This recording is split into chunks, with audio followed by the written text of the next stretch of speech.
Okay, so we're all set up to look at our problems for lesson 5, where we're looking at the paragraphs and, postulates and paragraph proofs. Okay, and so they give us this figure. Some of the points, it looks like actually all of the points are in black, but not everything that's black is a point. We have a plane named, I know it's a plane because it has a capital. There's a line that's named with a lowercase, but all other capitals on this in black are points. And then on the outside, they name one point here in white and other lines as well. Remember, lowercase letters are always indicating like the name of a line. They're not describing it, they're just giving a name. Okay?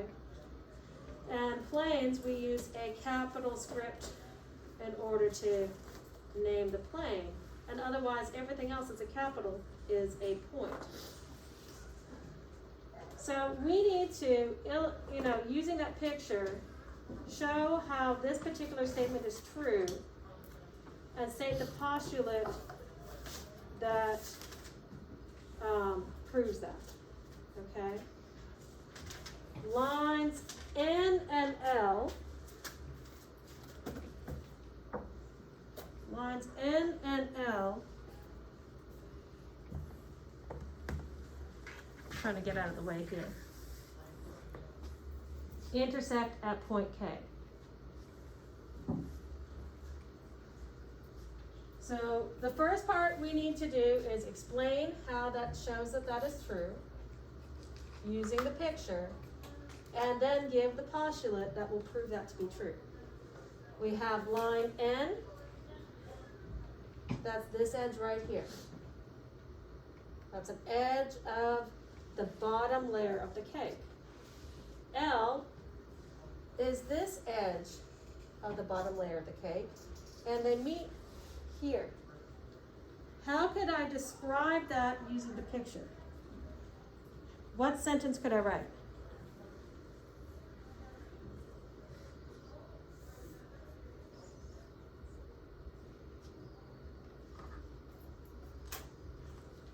Okay, I'm going to give you an example on this one, and you guys are going to do this for the other ones. Okay, the edge, these two edges, N and L of the cake, intersect at the corner K. Okay, I can write that the two edges of the bottom layer of the cake that are line N and line L will meet at that corner K. Because that's a corner, right? Well, what we're saying is we need to use this picture to explain, and then we're going to find the postulate. So I need to use that picture to explain. Okay? So the edges of the bottom layer of the cake, which are line N and line L, will meet at the corner of the cake, which is point K. That's literally what you need to write for your explanation. Wait, we were on 16? Oh, sorry. I'm giving you an example, but I agree. This is not the right answer for 17. Okay. That's what I was getting confused about. And it's helpful if you guys call me on that right away, because I immediately just went with the first one that was up there. But so that would be what we would write for that. But what is our postulate for that one? Can you find the postulate? 2.6. 2.6. What does 2.6 say?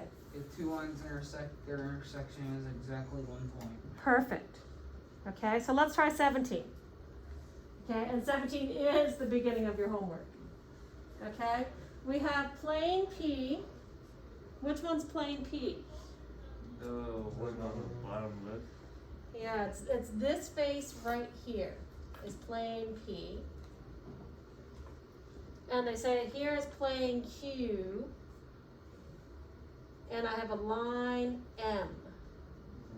So how do I describe that using the picture again? Well, you would say So I could say like the bottom sides of the cake, plane P and plane Q, intersect at the edge, which is line M. Does that make sense? Yeah. And then what postulate proves that? 2.7. 2.7, 2.7 says? If 2 points intersect, then their intersection is a line. If 2 planes intersect, then their intersection is a line. Okay? Sounds fabulous. So I need to have that explanation about the cake and then write out that postulate and give me the postulate number. Okay? 19. Point D is also on the line N through points C and K. Okay, I gotta find line N. Line N is this edge right here. And it says that D is on the same line as C and K. So how could I describe that using the cake?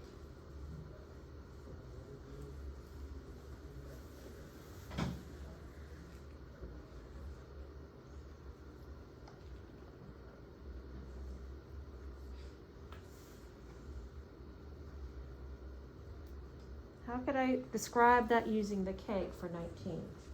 Point D is also line N through point C and K.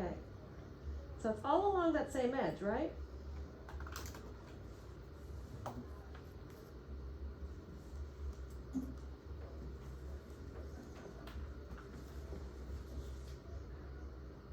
Can anyone tell me by now, given some of the previous examples? How would you describe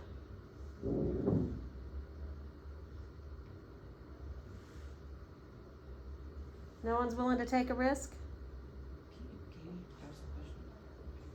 Hmm? Can you ask the question? What do you mean, can you ask a Can question? you say the question?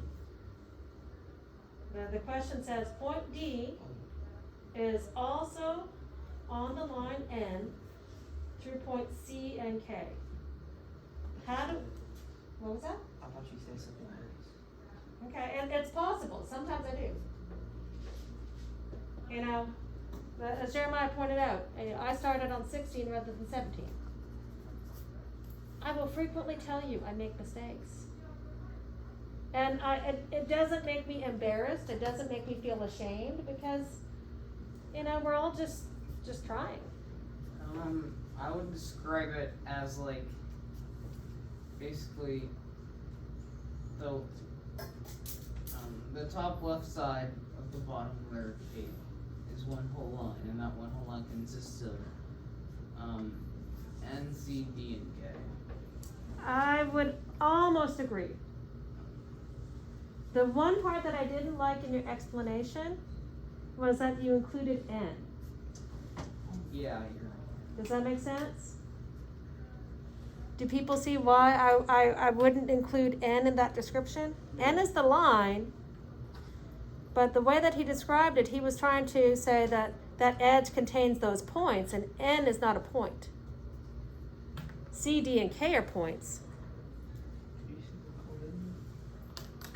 That you could say that C, D, and E are collinear along that edge? Yes, you could. Now, there's more than one way to describe this. So Elijah says, hey, I see that C, D, and K are collinear along the bottom, in the top edge of the bottom tier of the cake. Okay, so what postulate proves this true? That this line contains those 3 points, or that these 3 points are collinear. What's a postulate that backs that? 2.3, what does 2.3 say?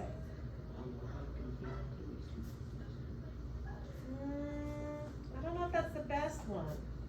I feel like there might have been 2.1. something about, 2.1. What does 2.1 say? Do any 2 points there is exactly one line. No. Like both of those involve lines, but I just doesn't feel right. What happens? No, it might be just because everything else is containing a plane. Yeah. Or non-color. Yeah, I agree. So I do think that the first one that you guys came up with, the 2.3, seems to be the best option. That through any 2 points that there is a line. I think that is the best option. I was expecting to have something about 3 points or collinear, but that sort of stuff seems to be describing planes. Okay? But what I'm saying is you can't just look at the postulates and grab the first one. Sometimes until we become more familiar with them, we're going to have to look through the list and go, is this the best one? Okay, how about 21? Points E, F, and G are coplanar. Okay, E, I see along the right bottom tier. F, do I see F? Yeah, it's right where Q is. Oh, yeah, right underneath Q. And then G. And then G is the bottom corner towards us on the cake. Is G the bottom corner of the cake, or like or on the table? No, It's both. It is literally the bottom corner of this cake as the cake meets the table. Okay. Okay? So how would you describe those on the cake?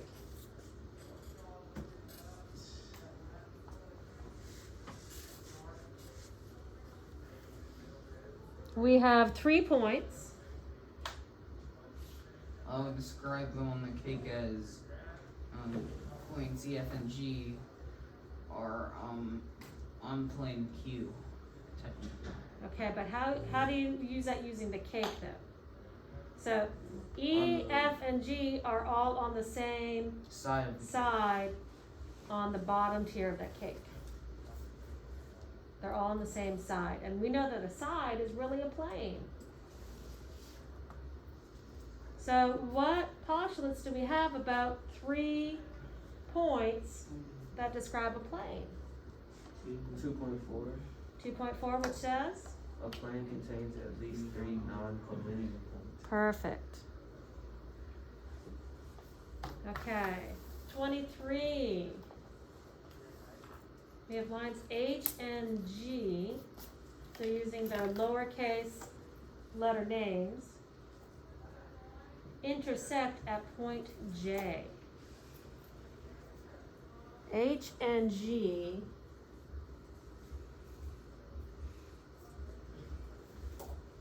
So I see H.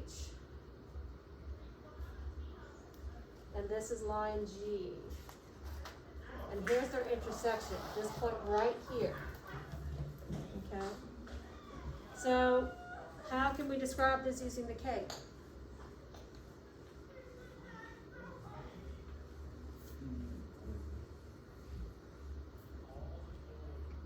We're looking at the bottom tier. I mean, kind of like.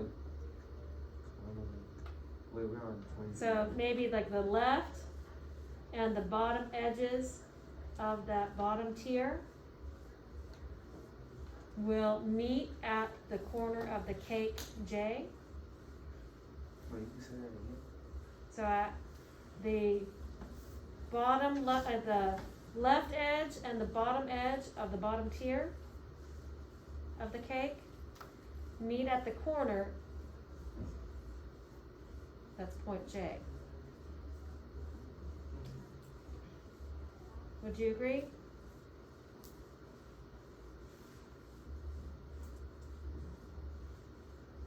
So what's the postulate that backs that?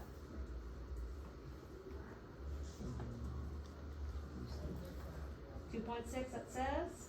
If 2 lines intersect, then their intersection is exactly 1 point. Exactly. So that was all like the 16 that we didn't need to. But I first used as an example. If I have 2 lines intersecting, two edges intersecting, they meet at a corner, they meet at a point. Okay? Let's continue. Which postula was it? It was the one about two lines meeting at a point. I'd have to look up I see. two. Okay. Number 24. 25. 25, thank you. Thank you, gentlemen. I do appreciate it, okay? I don't take offense as long as you're polite about it, right? Okay?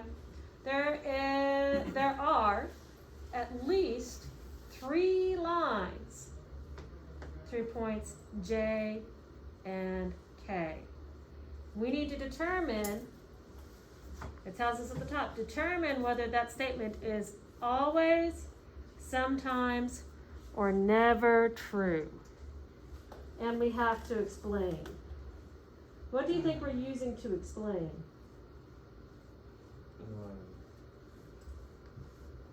Postulates, right? Okay, so if I have 3 lines, if I have points J and K, it says there's going to be at least 3 lines. Is there any way that we can? Never. Never. Sometimes. I think it would be sometimes. You think it'd be sometimes? Yeah. Can you show me a situation? Like a situation where that could happen. Yeah.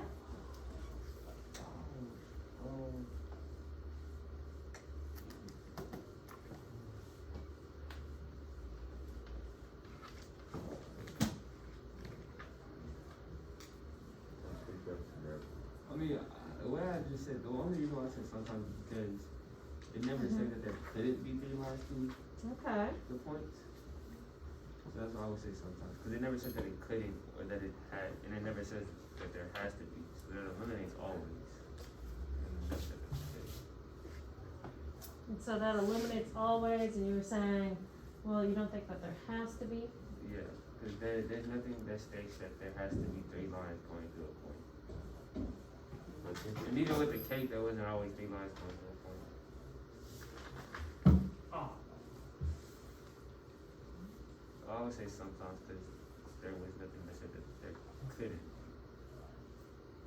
I think it's never. Why do you say never? Because like, it says at least 3 lines on the points J and K. So like if there was another one, like someone else going through, say it was like C and J, it's saying in the thing, in the question, it's saying just points J and K, so only one line is gonna go through that. How do you back that? What backs that? I like your reasoning. I think your reasoning is perfect. What postulate backs that? Yeah, there's a postulate that backs that. 2.1. 2.1 says, Through any 2 points, there is exactly 1 line. we're talking about just these points. No other points. And I understand your reasoning. You're like, well, I could have a line this way, and then they didn't talk about any other points. Just between these 2 points, I can only have 1 line. Oh. I understand the way that you thought. But Elijah is exactly right. And through any 2 points, there's exactly only 1 line. So this is never true. Okay, how about 27? We have points X and Y that are in plane Z.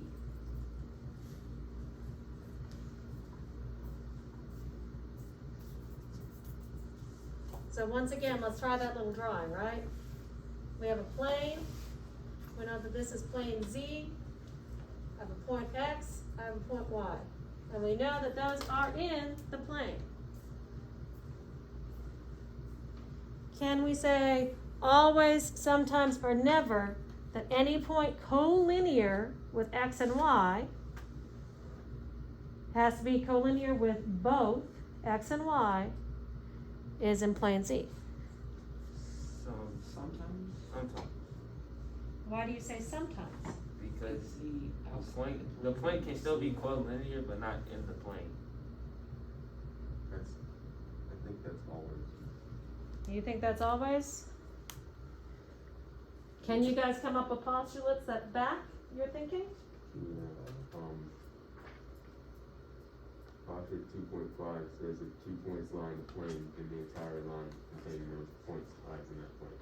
I agree with that, but does that prove that any point that's collinear, it's gonna be same line? Okay, so tell me that postulate again? If 2 points lie in the plane, then the entire line containing those points lies in that plane.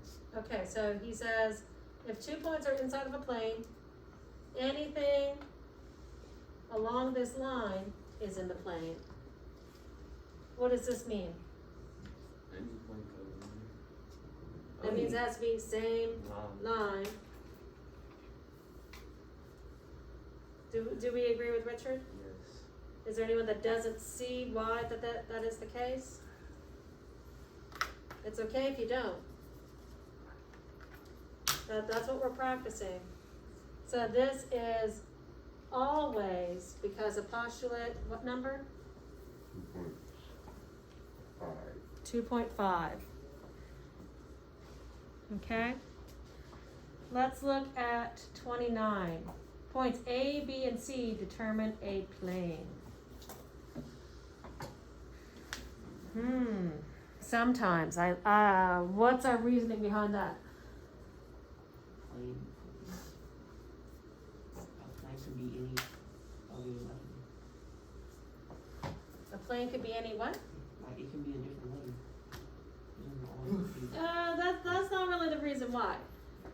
I don't see that as a valid thing. I have an A, a B, a C, and we could say, okay, those all lie in the same plane.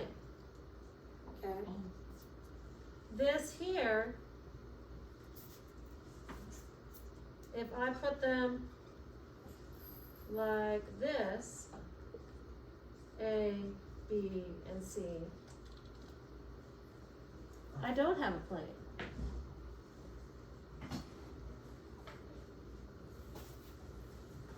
Where's the postulate about 3 points in a plane? 2.2. 2.2 says, Well, 2.2 and 2.4. okay, what does 2.2 say? Through any 3 non-collinear points, there is exactly one plane. Okay, so we need to know if they're linear, like collinear, or if they're not collinear. This will be sometimes, right? This would be sometimes. If they're not collinear, I get a plane. If they're collinear, I get a line. And then it also says a plane contains at least 3 non-collinear points. So it could be more than. So I could use either of those postulates to prove my point.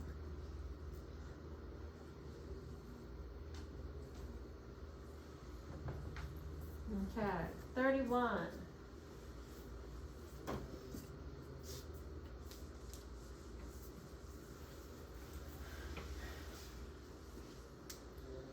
We need to prove that point L is the midpoint of JK. Okay. No. We need to. That's a statement, though. We need You're right. Yeah, That we is a need to given. prove that LK equals MK. Thank you, Nathan, for correcting me on that. Okay? I start reading and trying to fill in the blanks, and I wasn't correct in the way that I stated that. We're about to do a proof. Okay? And so we have to go to that step 1, 2, 3, 4, 5 that we talked about yesterday. The very first step, just like Nathan said, is I need to provide the givens, right? And if possible, was the diagram part of step 1 or step 2? Do we remember? What? Where doing the we create a paragraphs. diagram. Yeah, we're doing a paragraph proof. We have to write a paragraph. Why? Let me see what. Let it prove that this is right. Exactly. And it really not needed. So So you say. You don't really get an option. Okay? Well, unfortunately, you just don't. I wish I could for you, but you can't. Okay? So, if you need to remember those steps, page 129. Okay, so a couple pages before this, page 129. We'll give you those steps.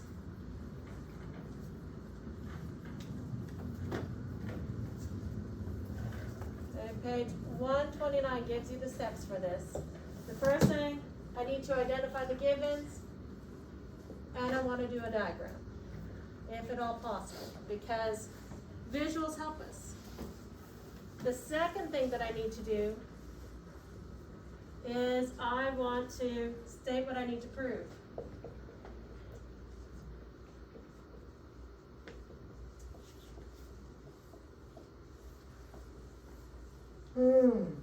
Third thing, just like the cake, give me the reasoning. Fourth thing, I need the facts. I need postulates, definitions. Okay? And then I end with, how do they word it? State what you prove it.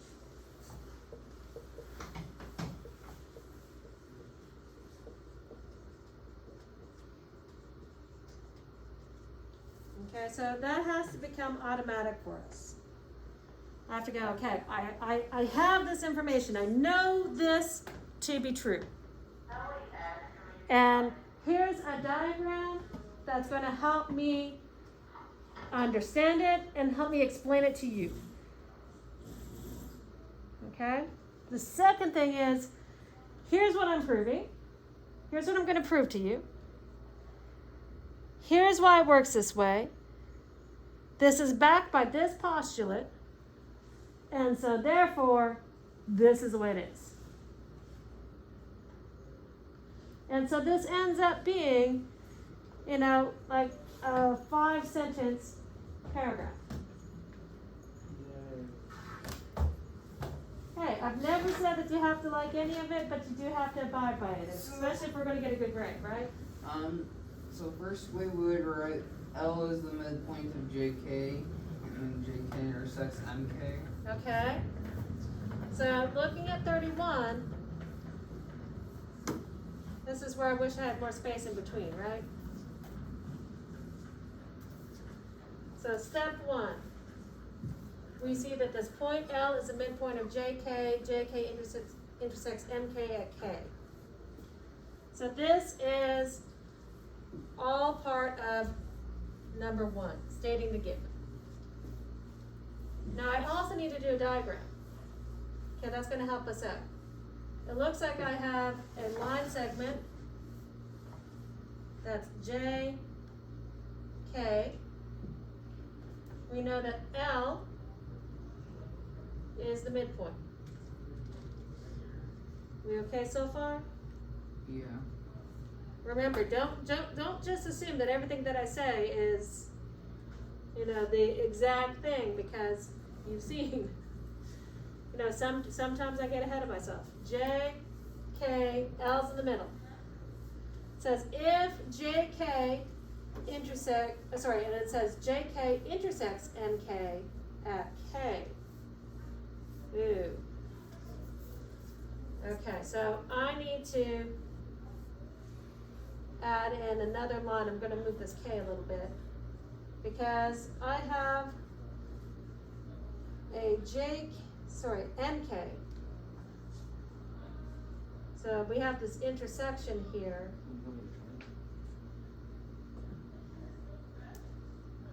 We have MK.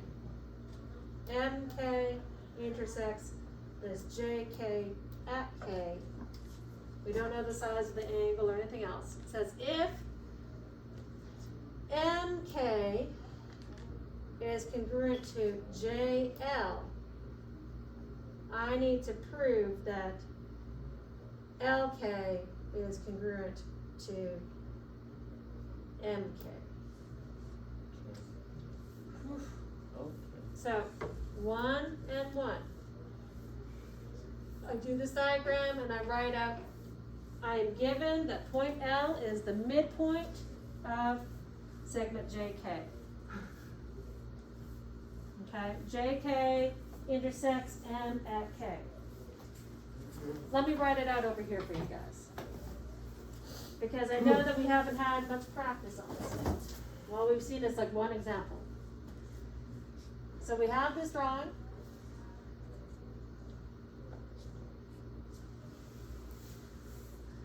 We have our J, our K, our L, our M. 2. And we know that this is the midpoint. Okay?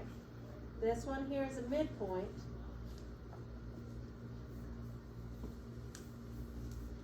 So we're going to say, it is given that, and then I literally take their words. Point L is the midpoint of JK.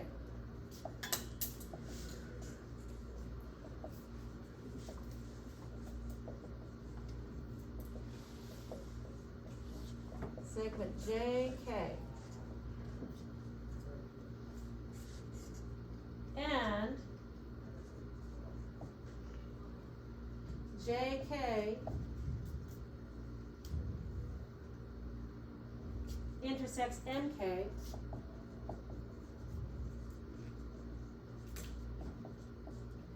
at point K.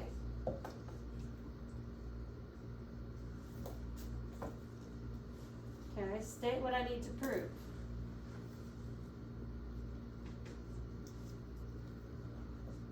I can prove that if the measure of MK is congruent to JL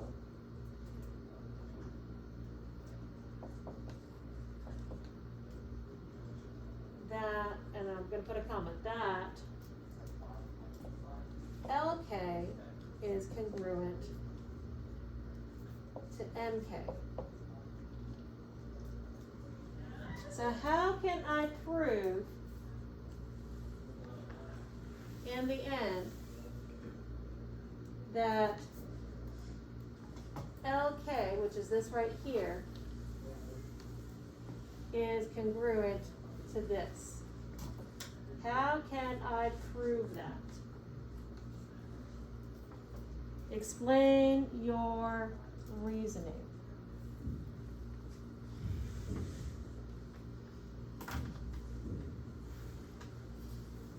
Not as bad as it seems. Does it have anything to? No, I won't mix. We have an if. Again, we have another given here. MK is congruent to JL. We know that this section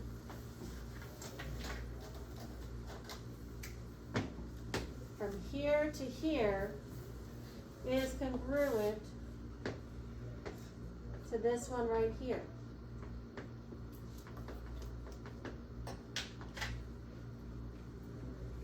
Wait. We know that NK says I can prove that if I NK understand, yeah. is congruent to JL, how can I use that to prove that LK, which is this section, is congruent or the same measure as this section?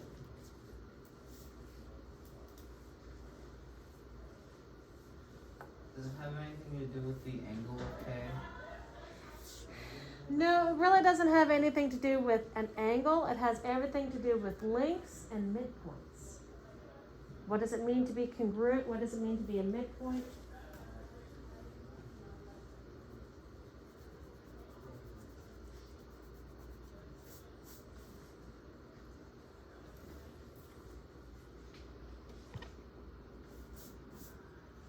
Oh, then okay. Yeah. Okay, I understand it. So Okay. you can prove it by saying basically if L is the midpoint of JK and J and L equals KM, that means that LK would have to equal the same length as JL. Okay. I agree. I'm not really sure if I got the order quite. Do you want to write it up here? I Are mean, you willing to take a chance and write that up for me? Or do you want to say it again and I'll write it? I'll try to say it again. So Okay.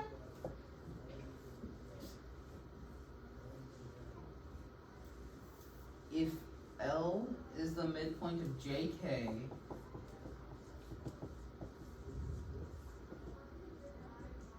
then LK is the same length as JL.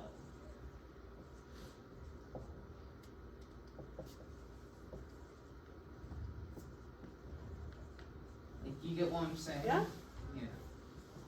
So if L is the midpoint of JK, then LK,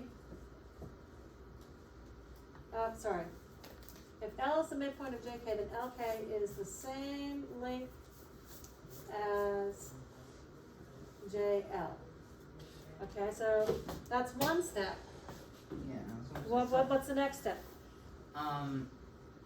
If KM is the same length as JL, then that means If that KM KM is the the same length. same length as KL? JL. JL. You're right. That means that LK is the same length as KM, and then you would use facts and postulates.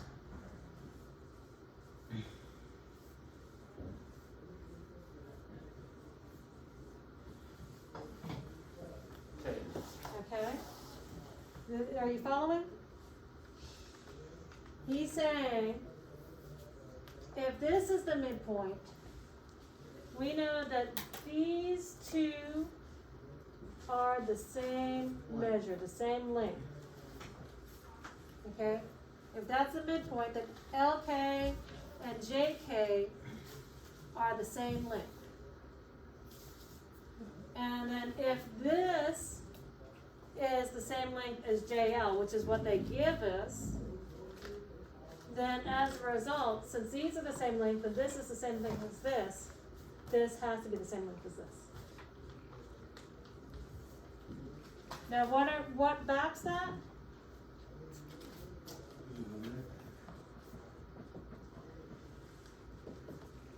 This is proven using, you could say, the definition of a midpoint. Yeah.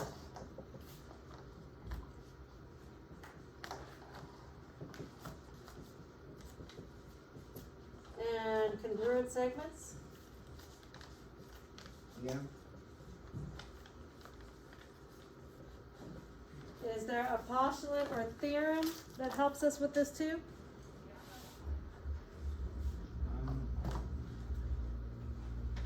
Was there a theorem that we learned at the end of yesterday? Midpoint theorem, which was what? Theorem?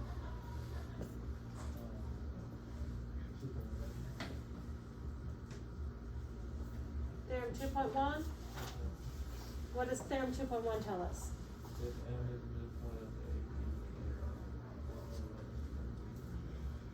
I did not hear you. If M is midpoint of AB, then AM is congruent to AB. Okay.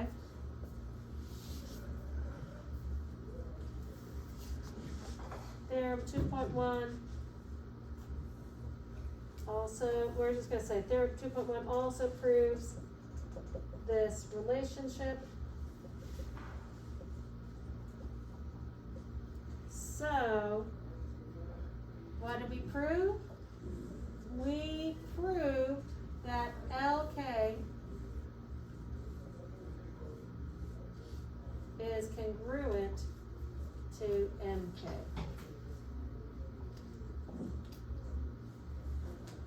And that is how you get a paragraph proof.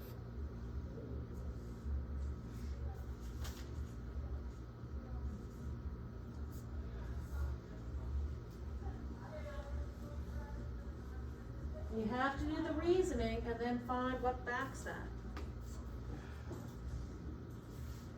And that's where we're gonna end up for today. But so far, we ended at 31.